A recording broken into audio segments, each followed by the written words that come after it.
Jóvenes, buenas tardes, tengan todos ustedes. Espero se encuentren bien en compañía de su familia. Quiero anticipar que esta sesión, en donde trataremos el texto narrativo, es exclusivamente para el grupo 411 del turno discontinuo o sistema abierto, como ustedes quieran llamarle.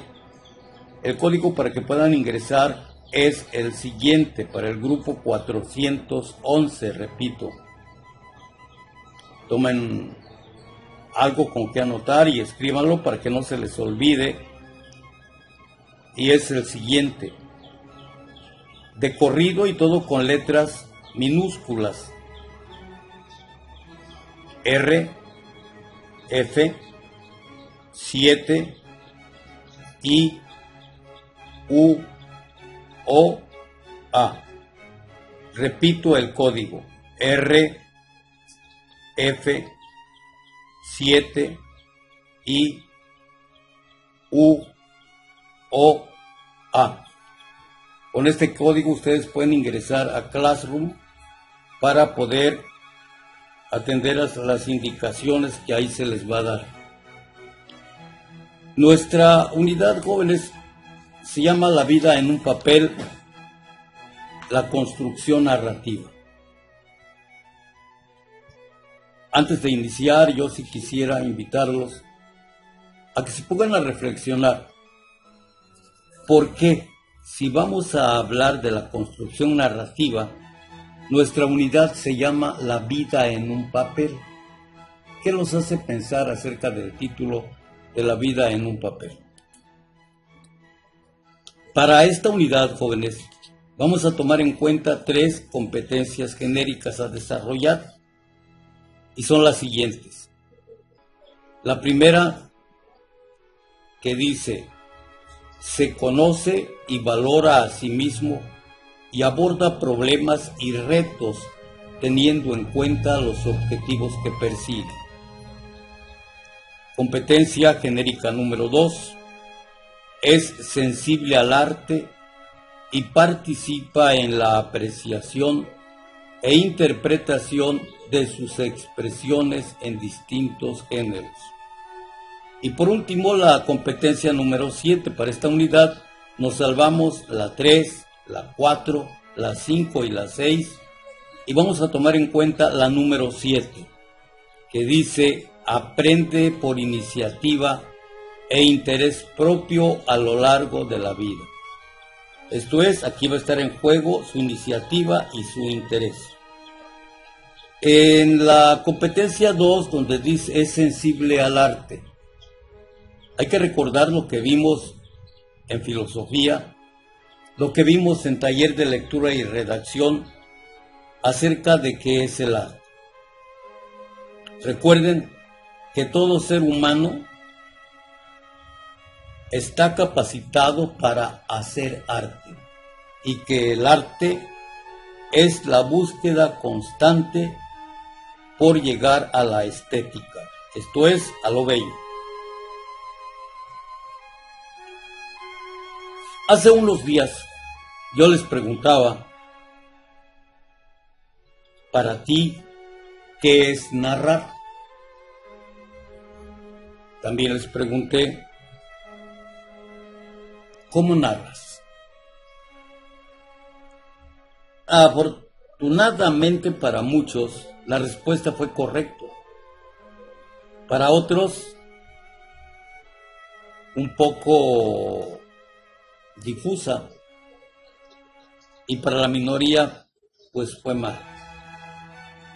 Tal pareciera que a estas alturas, que ya estamos en bachillerato, ni siquiera sepamos qué es narrar.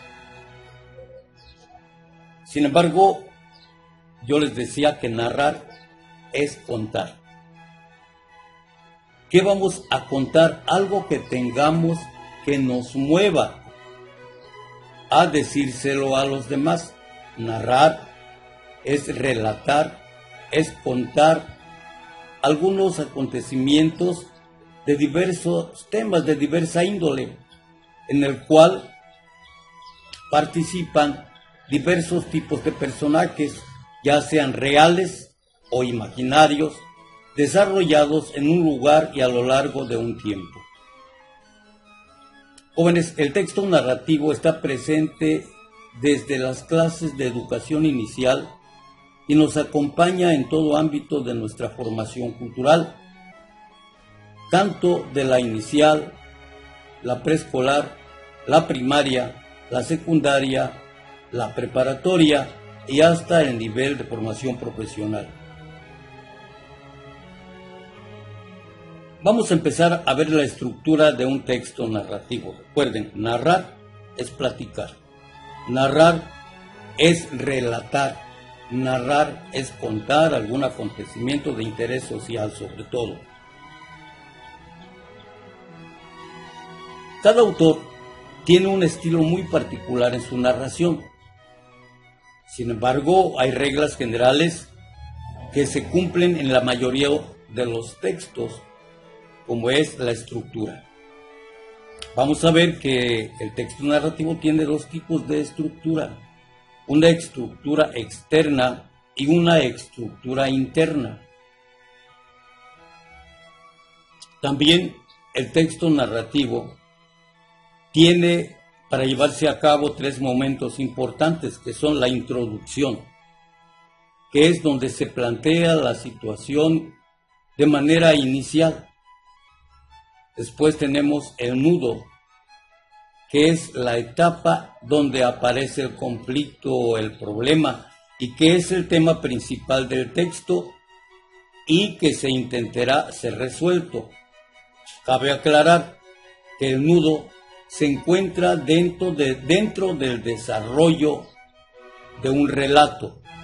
Y por último viene el desenlace, o sea, finalmente la solución del conflicto. Ahora bien, hablemos ya concretamente de la estructura tanto interna como externa del texto narrativo. La estructura externa del texto narrativo, que es lo que vemos a primera vista, es el contenido de los capítulos, los cantos, partes, tratados, secuencias, capítulos, párrafos, etc. Pero también tiene su estructura interna, que son los elementos que conforman en sí la narración. Tomaremos como primer elemento de esto el narrador, el cual puede estarnos narrando de manera escrita o de manera oral. De manera oral, esto es con palabras, como lo estamos haciendo ahorita. Digo, no porque sean tontos, sino porque en ocasiones no saben qué es oral o se les dificulta. Oral es cuando utilizamos la boca para comunicar, ¿sí? Que puede ser también verbal, cuando se utiliza la palabra. No nos confundamos. Entonces, podemos narrar de manera oral y también podemos narrar de manera escrita. ¿Cuándo es de manera escrita? Supongamos cuando nos llega un comentario, un relato de alguien que nos da una noticia actualmente con respecto al coronavirus. Cuando leemos una novela, cuando leemos un cuento, cuando leemos una crónica, entonces estamos narrando de manera escrita, donde el autor está presente en nosotros y nos habla a través de las páginas de un libro, de una revista o de un periódico. Entonces, el primer elemento va a ser el narrador. El narrador lo vamos a catalogar de las siguientes maneras. El narrador protagonista. ¿Cuál es el narrador protagonista? Aquí, en esta situación, tanto el narrador y personaje están fundidos en uno solo. ¿Sí? Esto es, por ejemplo, ahorita yo sería el narrador protagonista, porque yo soy el que está narrando y yo estoy hablando de hechos. de cómo deben hacer las cosas. El narrador protagonista también puede ser un personaje de la historia.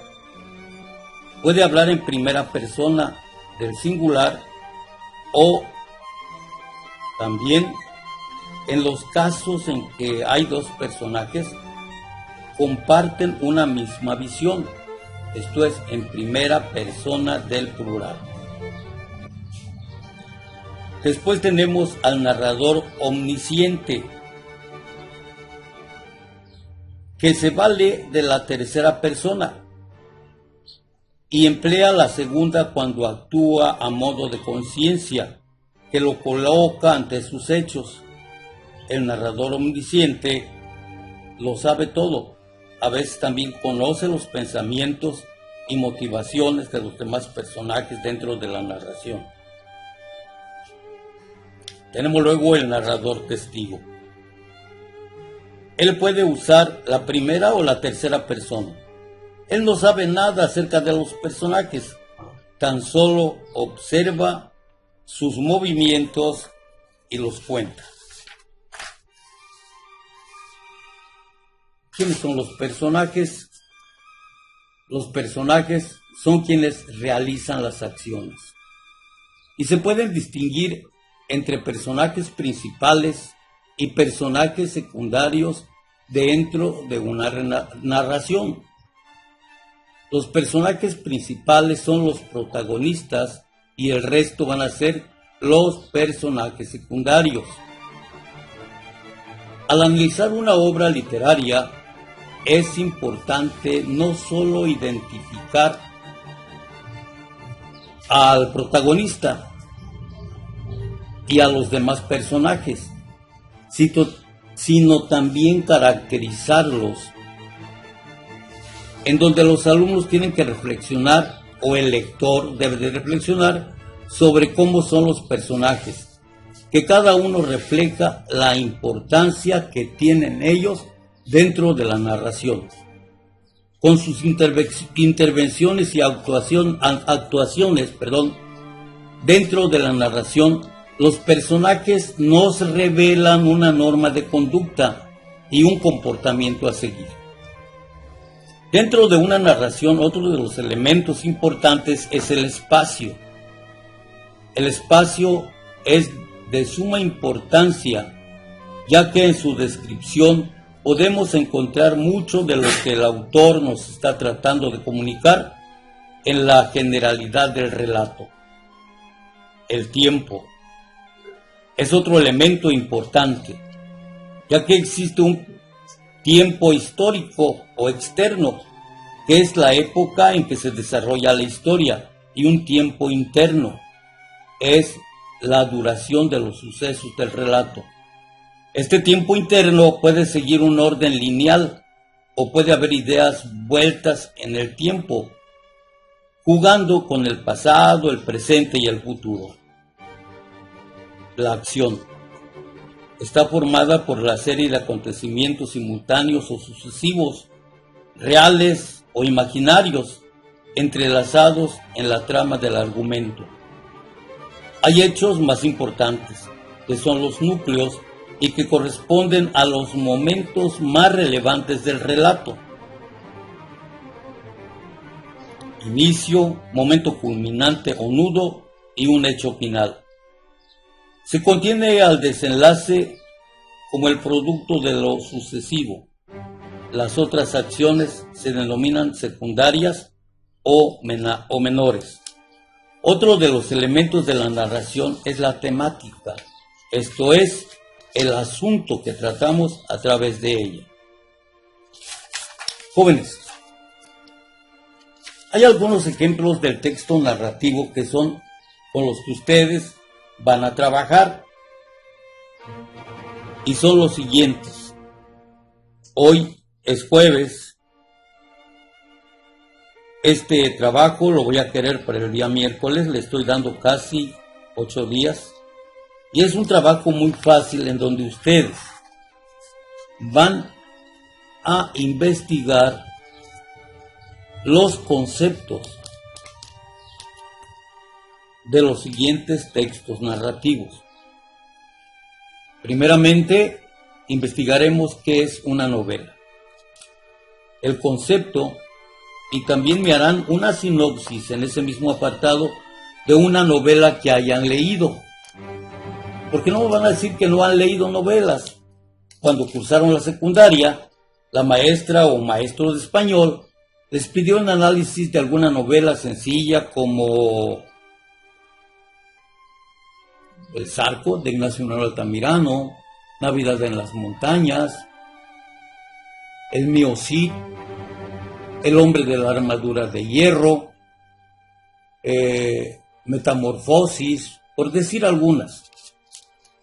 Entonces yo no les estoy pidiendo que me escriban, que me copien una novela completa. Simplemente van ustedes a buscar el concepto. ¿Qué es novela? Porque es uno de los textos narrativos más completos. Luego, un comentario, no más de 20 renglones, o una sinopsis, en el que me cuenten de qué trató, cuál fue el asunto, cuál fue el desenlace de una novela que hayan leído en la secundaria. Después de eso, van a buscar el concepto de cuento. Aquí hay que tener mucho cuidado, porque hay dos tipos de cuentos. El cuento que mamá, el cuento que la abuelita nos contaba para apaciguarnos. Cuando nos llevaban a la cama y nos decían, te voy a contar un cuento para que te duermas. Y nos empezaban a narrar el cuento y terminábamos durmiéndonos, inclusive soñando con los personajes, las acciones y los espacios donde se estaba llevando a cabo. A eso se le llama cuento popular. Los Tres Cochinitos, la Caperucita Roja, la Cenicienta, el Soldadito de Plomo, por decir algo, por citar algunos. Ustedes van a buscar el concepto de cuento popular y también van a buscar otro tipo de cuento que no es popular, que no es del dominio público. Hay cuentos que encontramos en revistas. En la siguiente unidad, ¿por qué no lo van a encontrar de alguna manera? Investigándole, les voy a poner un cuento, se llama cuento literario.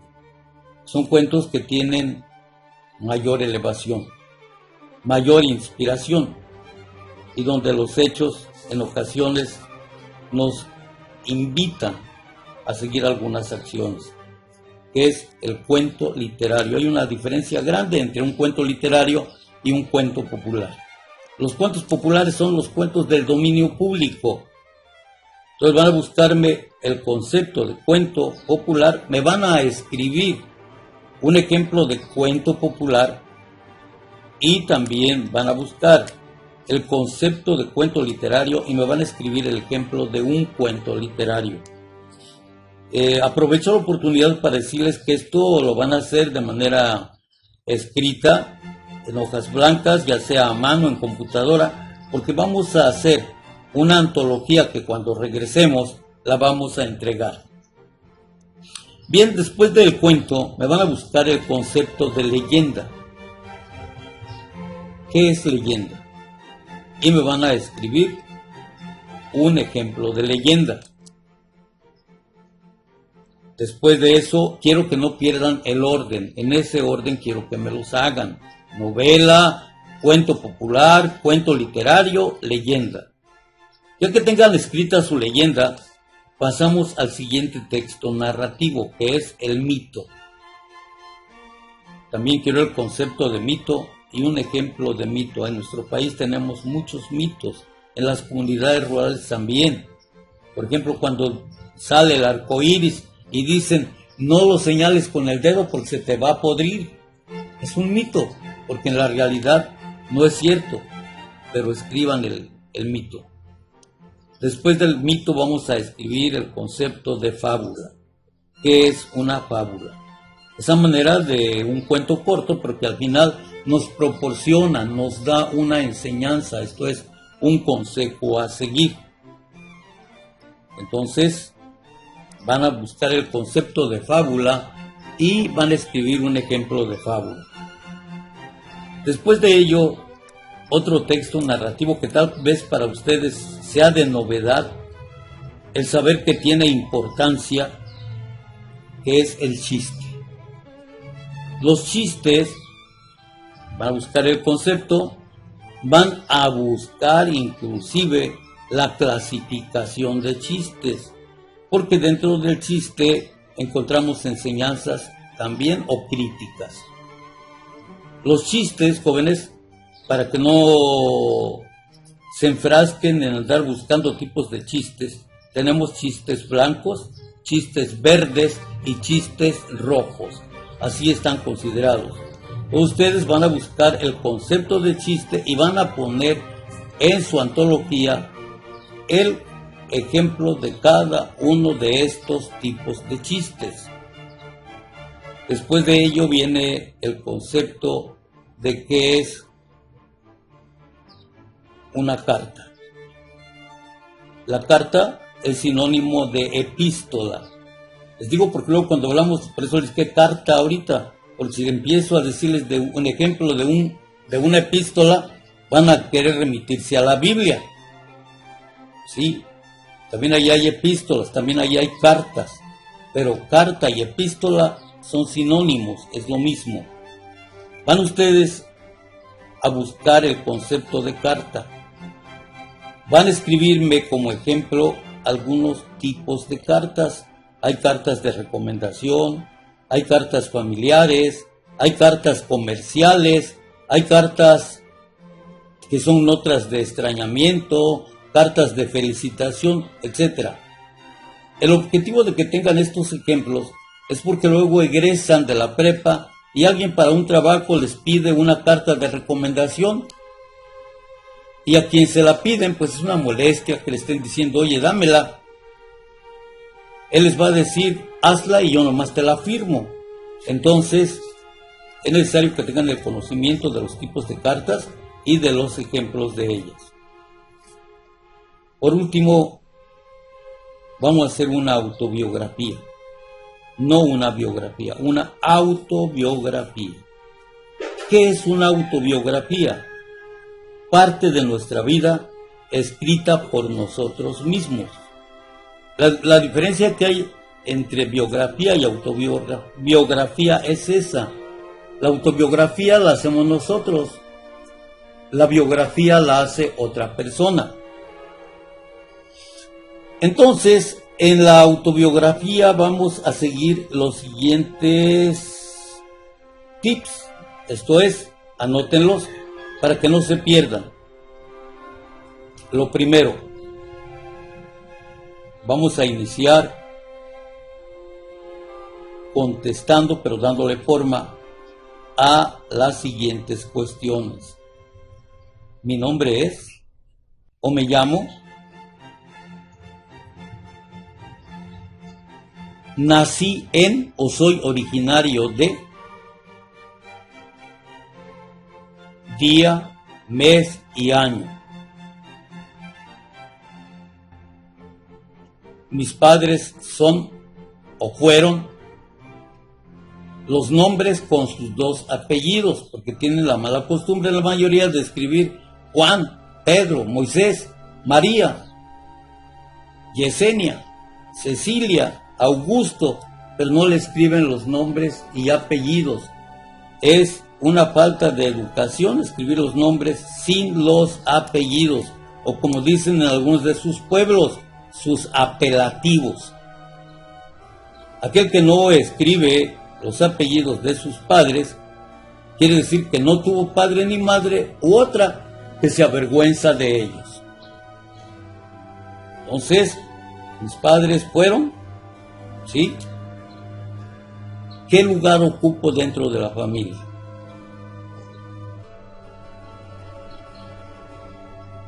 ¿Dónde hice mis primeros estudios?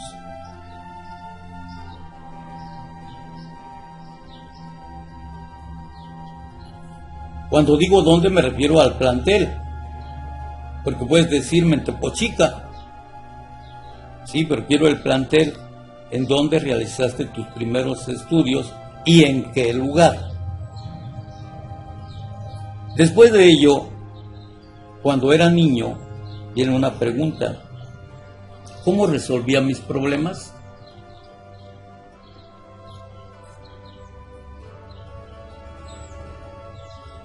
Siguiente punto: ¿dónde hice mi educación primaria? Esto es, ¿dónde? ¿En qué lugar? Y también el nombre de la escuela donde realizaste tus estudios. Para esto no quiero que me vayas contestando como si fueran preguntas y respuestas. Tienes que darle un formato, una redacción, ¿sí? Soy Juan Salomé Rosendo Escobar. Nací el 22 de octubre de 1953. Mis padres fueron Juan Rosendo Ríos y Catalina Escobar Ramírez. Dentro de mi familia ocupo el primer lugar y así me voy. No me vayan a decir, ¿cómo te llamas? Fulano de tal. ¿De dónde eres? Fulano de tal. No, es a manera de redacción. Lo que les estoy diciendo ahorita es como una guía para que puedan hacer su autobiografía. No olviden, autobiografía es la biografía escrita por ustedes mismos. Pues bien, nos quedamos en que ¿dónde hiciste tus estudios de educación primaria? ¿Dónde? ¿En qué lugar? ¿Y en qué escuela? Siguiente: ¿quién fue mi maestro o maestra favorita? ¿Por qué? Después, ¿quién fue mi maestro o maestra que más malos recuerdos me trae? Esto es, la que más odiaba. ¿Por qué? De la primaria pasamos a la escuela secundaria. ¿Dónde realicé mis estudios de educación secundaria? ¿En qué escuela?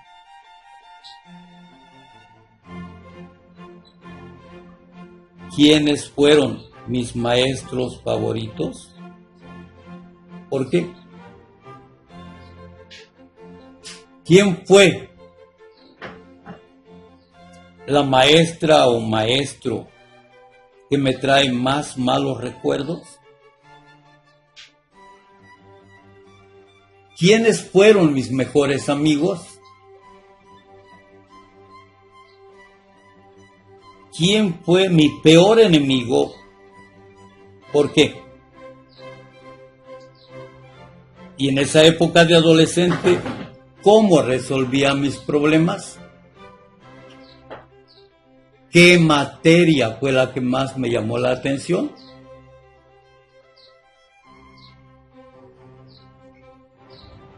Pasamos a otros puntos. Mi educación media superior, esto es, mi bachillerato, en donde estudié o estoy estudiando la preparatoria. ¿Cómo se llama la preparatoria donde estudio?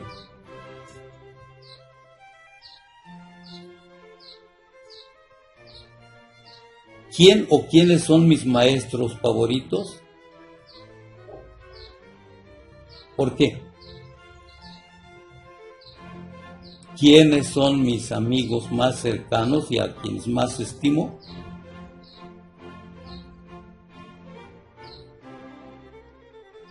¿Quién no me cae del grupo? A todo esto vas a contestar, ¿por qué? No nomás es fulano, es Tomás, no, ¿por qué no te cae Tomás? ¿O por qué sí te agrada Tomás?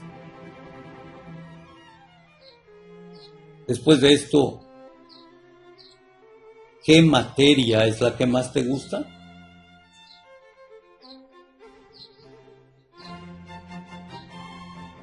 Siguiente. Actualmente, ¿cómo resuelvo mis problemas?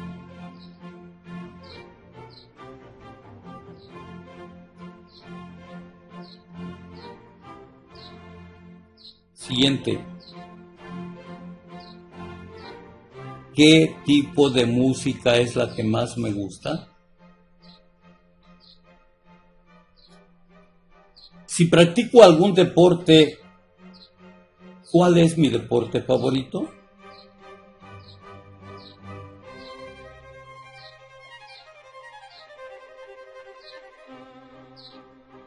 Si tengo novio, novia o esposa o amante, ¿cómo se llama? ¿Por qué estoy con ella?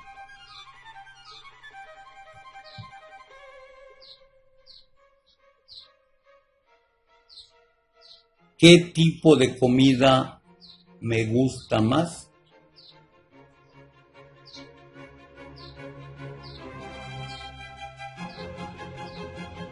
Y por último, ¿a dónde pretendo llegar? O sea, ¿qué expectativas tengo?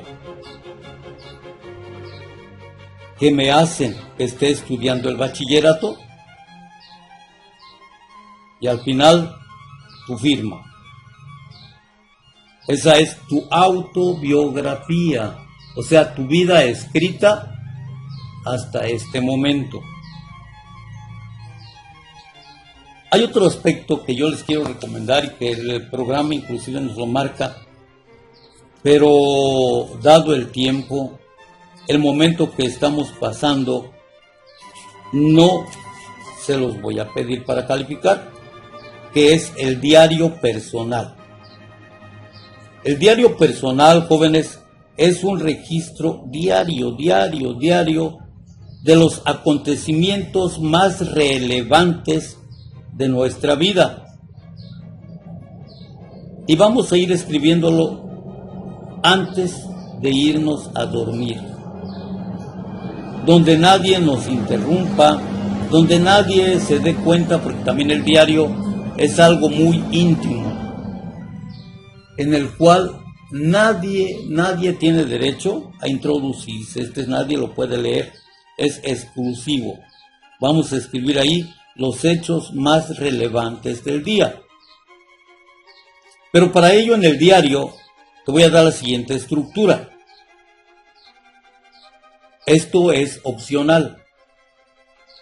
Vas a buscar un cuaderno, una libreta de lo más económico, lo vas a ornamentar, esto lo vas a forrar, lo vas a adornar, y debes tomar en cuenta que sea seguro y que lo vas a guardar también en un lugar seguro donde nadie pueda encontrarlo, solamente tú. Y vas a iniciar escribiéndole en la primera página con letras grandes, que la llenen, que diga mi diario personal. Después de ello, en la siguiente página vas a buscar una fotografía, la mejor que tengas, y vas a ir a un ciber a imprimirla, que sea del tamaño de media carta, porque la vas a pegar en la tercera página de la libreta que va a ser tu diario. Y le vas a poner la leyenda, este soy yo, en la parte inferior, y tu nombre completo. Sí, por ejemplo, te llamas Francisco, no le voy a escribir Francisco, este soy yo, Francisco Antúnez Corrales. Inmediatamente después, en la siguiente página, vas a escribir tu autobiografía, tomando en cuenta los rasgos que te he dado. Inmediatamente después vas a iniciar a escribir tu diario. Primero, en el ángulo superior derecho, escribirás lugar y fecha, esto es el día. Si yo empezara hoy, le escribiría igual a Guerrero, a 7 de mayo de 2020. No del 2020 porque es incorrecto, es de 2020. Si le quieres escribir del 2020, tendrás que escribir del año 2020. ¿Sí? Por ejemplo, 7 de mayo del año 2020, no 7 de mayo del 2020 porque es incorrecto. ¿Sí? Lo correcto es 7 de mayo de 2020. Después de ello, En no más de 10 renglones escribirás el acontecimiento más importante del día de hoy. Ya que te vayas a acostar, vas a escribir el acontecimiento más importante. Como ya no eres de secundaria ni de primaria, yo te voy a pedir que te vayas de hecho al acontecimiento, porque luego de manera cursi le escribimos y hasta le ponemos nombre al diario. Querido diario, quiero contarte que el día de hoy me peleé con mi novia y me mandó al carajo. Estábamos en la cafetería y como no le gustó que volteé a ver a otra chica, me lanzó la taza de café y fue lo más feo que pudo pasarme. Aunque no le escribas el querido diario, o luego le escriben el nombre de alguna persona, por ejemplo, que le escribieras querido Felipe. Hoy en la tarde fui al café con mi novia y estando ahí vi a una chica atractiva y como mi novia se dio cuenta que me la quedé viendo, me tiró el café.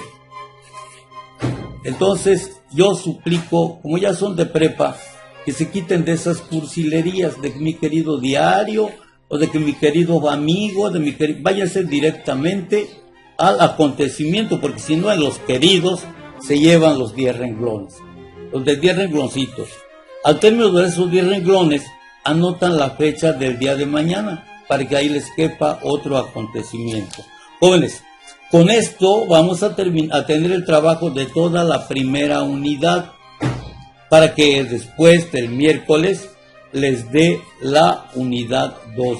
Les estoy sintetizando la unidad hasta donde más se puede, tomando en cuenta que son alumnos que tienen hijos, que tienen esposa, que tienen un hogar, que trabajan o que viven en lugares rurales.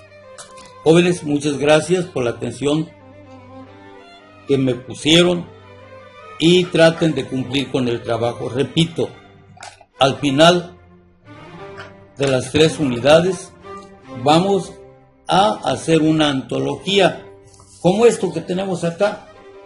Sí, vean, algo así vamos a hacer, donde van los ejemplos, sí, y la vamos a entregar cuando regresemos, que primero Dios, espero que ya pase pronto esto, pase. Jóvenes, gracias y a trabajar.